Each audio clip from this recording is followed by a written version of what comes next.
I lost most of my hearing and my left leg fighting for the crown in the French and Indian War. And how did King George reward me? He cuts off my other leg with his taxes. Miss Howard, isn't it? You know who I am, Gabriel Martin. The last time you saw me, I was 11, and you put ink in my tea. Oh, I believe that was one of my younger brothers, perhaps Samuel or Nathan. It was you, and it turned my teeth black for a month. And we must do it now and send a message to King George he will never forget.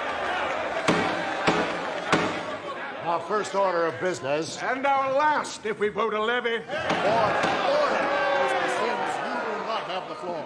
Our first order of business will be an address by Colonel Harry Burwell of the Continental Army. Colonel Burwell. You all know why I'm here. I'm not an orator, and I would not try to convince you of the worthiness of our cause. I'm a soldier, and we are at war. From Philadelphia, we expect a declaration of independence. 8 of the 13 colonies have levied money in support of a continental army. I ask that South Carolina be the 9th. Massachusetts and Virginia may be at war, but South Carolina is not. Hear, hear. This is not a war for the independence of 1 or 2 colonies, but for the independence of 1 nation. And, yes, what nation is that? An American nation. There is no such nation, and to speak of one is treason. We are citizens of an American nation, and our rights are being threatened by a tyrant 3,000 miles away. Would you tell me, please, Mr. Howard, why should I trade 1 tyrant 3,000 miles away for 3,000 tyrants 1 mile away?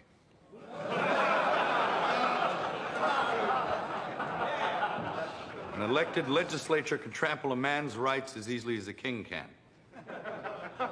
Captain Martin, I understood you to be Patriot. If you mean by patriot, am I angry about taxation without representation? Well, yes, I am. Should the American colonies govern themselves independently? I believe they can, and they should. But if you're asking me, am I willing to go to war with England? Well, then the answer is most definitely no.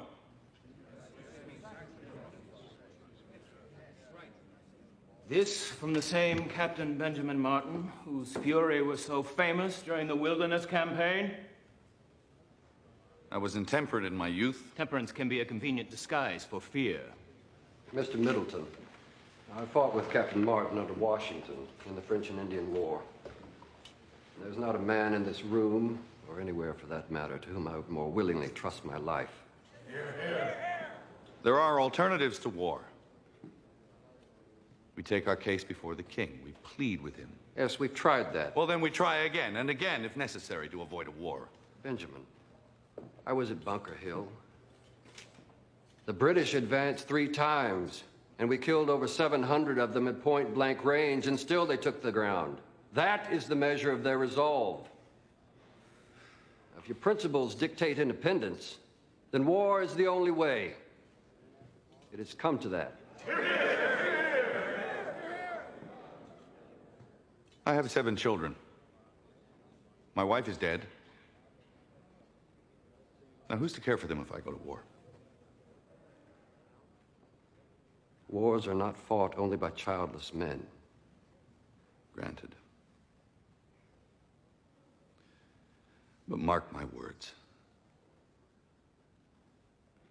This war will be fought not on the frontier or on some distant battlefield, but amongst us, among our homes. Our children will learn of it with their own eyes. And the innocent will die with the rest of us. I will not fight. And because I will not fight, I will not cast a vote that will send others to fight in my stead. And your principles? I'm a parent. I haven't got the luxury of principles.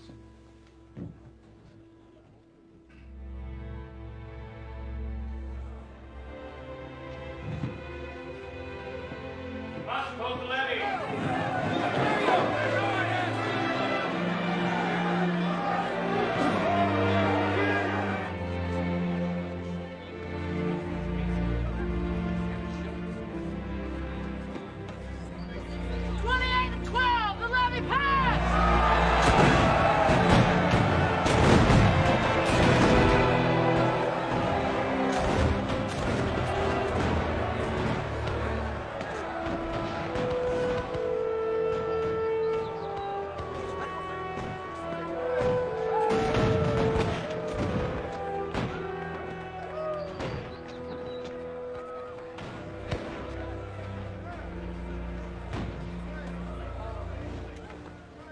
Do you intend to enlist without my permission?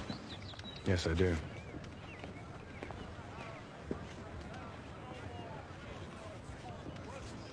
Father, I thought you were a man of principle.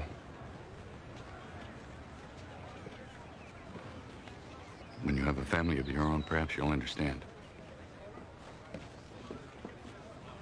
When I have a family of my own, I won't hide behind them.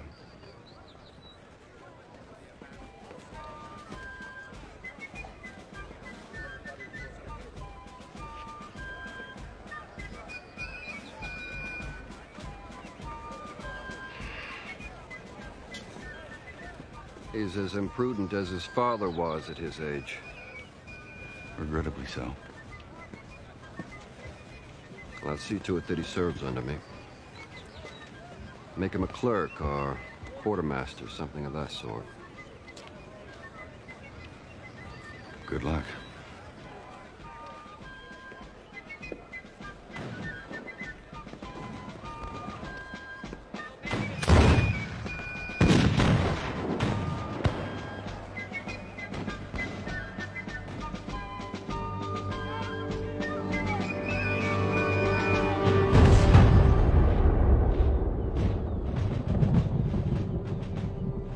Dear Thomas, though many seasons have passed, it seems like only yesterday when we last saw each other in Charlestown.